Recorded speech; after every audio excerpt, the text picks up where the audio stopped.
how to track and understand your triggers. Hey friend, so glad you're here. Whether this video popped up in your feed or you were actively searching for answers about panic disorder. Either way, this is going to be a powerful conversation. We're diving into something that can make a massive difference in how you manage panic and anxiety, understanding and tracking your triggers. Have you ever had that moment where panic just slams into you out of nowhere? Like 1 second you're fine, and the next, your heart's racing, your chest is tight, and you feel like you need to escape, but you don't even know why? That right there is exactly why we're having this talk. In this video, I'm going to show you how to track your panic triggers step by step so that you're not left guessing anymore. You'll start spotting patterns, making connections, and ultimately, getting ahead of your anxiety instead of being blindsided by it. Grab a notebook, open a notes app, or just settle in and absorb whatever works for you. Oh, and before we jump in, if this kind of mental health content resonates with you, make sure to hit that subscribe button right here on @Zakaprat. Cool? Let's go. All right, let's break down what a trigger actually is. No psychobabble, I promise. A trigger is anything, and I mean anything, that kicks off your body's stress response. It could be something super obvious like public speaking or a fight with someone, but it can also be subtle or weirdly specific, like a smell that reminds you of a hospital or a certain time of day. Sometimes it's a place. Sometimes it's a thought. That's the tricky part. Your brain is incredibly good at connecting dots, even ones you didn't realize were connected. And these triggers are personal.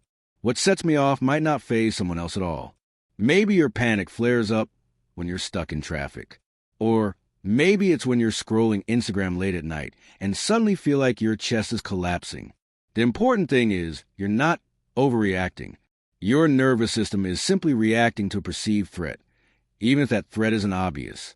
The more you understand what those triggers are for you, the more power you have to work with them, instead of constantly getting knocked over by them. So, the big question, why track triggers? Why take the time to document panic, especially when it's already exhausting? Here's the thing. When you track your panic episodes, you start becoming less of the target and more the detective. Instead of feeling like these panic attacks are coming out of the blue, you're slowly starting to see that there's often a pattern. And once you see that pattern, you can start making changes that actually help. It's like watching the same scary movie over and over. At some point, you know when the jump scare is coming. Your nervous system might still react, but you're no longer caught off guard. That's what tracking does. It brings awareness. And awareness brings calm. Because nothing is scarier than the unknown, right? So when you document what's happening, even in a few quick notes, you're taking your first step toward not just managing anxiety, but actually understanding it. And that's powerful. All right, let's get into the good stuff. How to actually track your triggers in a way that's practical and not overwhelming. Step 1, pick your method. This could be a dedicated journal, a notes app on your phone, a Google Sheet, or even voice memos if you prefer talking things out. The tool doesn't matter. What matters is that you actually use it. Keep it simple and consistent. Step 2, document the episode right away if you can. Don't wait hours, or you'll forget the details. You're aiming for a snapshot of the moment. Try writing down. What were you doing right before the anxiety started? Where were you? Who were you with? What were you thinking about? What sensations did you notice in your body? On a scale of 1 to 10, how intense was it? Tuesday, 3 p.m., was in the checkout line at the grocery store. Crowded, long wait. Started thinking, what if I pass out? Felt hot, dizzy, heart racing. Panic level, 8 out of 10. No need to write an essay. Just get the facts down. Think of it like a weather report for your nervous system. Step 3, review regularly. After a week or two of tracking, go back and read your entries. Look for recurring patterns.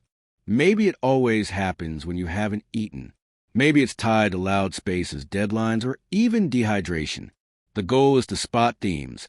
And once you do, you can start adjusting your environment, your routine, and even your thinking. Now, here's something people don't always talk about. The triggers that sneak in under the radar.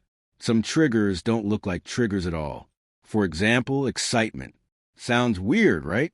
But your body can confuse the rush of excitement with the surge of anxiety. Like when you're getting ready for a big trip or you get good news, and suddenly you feel short of breath and jittery. That's adrenaline, and your brain doesn't always know the difference. Other sneaky ones? Caffeine is a biggie. It amps up your nervous system, which for a lot of us means panic is just around the corner. Sleep deprivation, blood sugar crashes, hormonal changes. All of these can be subtle but powerful triggers. And then there are emotional triggers you don't even realize you have. Maybe a certain song reminds your body of a past trauma, even if your brain doesn't register it. That's why tracking isn't just about writing things down. It's about gently connecting the dots over time. Okay, now you've got all this juicy data on your panic patterns. What do you do with it? First, you prepare. Let's say you notice that public transport spikes your anxiety. Next time, maybe you bring headphones, a grounding playlist, or a calming scent. It's not about avoiding life. It's about approaching it with tools. Second, you share. If you're close with someone you trust, a partner, a friend, a therapist, let them in on what you're learning. Tell them what helps and what doesn't. Just saying it out loud can reduce shame and open the door to support. And finally, if you're in therapy, bring your notes. You walk in not saying, I'm anxious, but here's when it hits, how it feels, and what I've noticed. That's next level insight, and it helps your therapist tailor your treatment in a more targeted, effective way. So, here's the bottom line. Panic disorder doesn't mean you're broken or weak. It just means your nervous system is a little overprotective. But when you take the time to get to know your triggers, not fear them, not judge them, but understand them, that's when real healing starts to happen. Tracking might seem simple, but it's one of the most underrated tools in managing panic. It turns chaos into clarity, and clarity is what gives you confidence. If this video gave you something valuable today, a tip, a little peace of mind, or even just a reminder that you're not crazy, do me a favor. Hit that like button and subscribe to the channel at Zakaprat. We got more videos coming your way on mental health, mindfulness, and living life fully, even with anxiety. Until next time, take care of yourself. You're doing way better than you think.